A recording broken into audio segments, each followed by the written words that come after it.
Sampaikan. Salam Silenangga yang mulia tadi.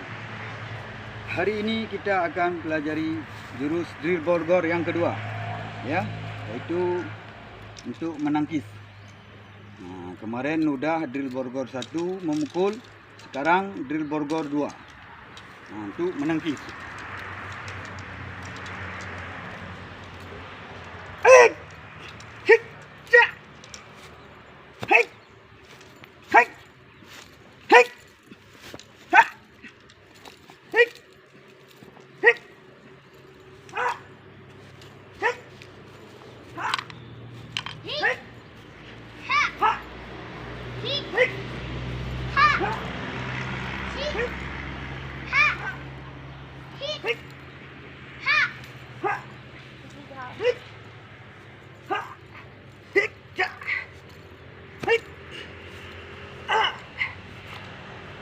Okay.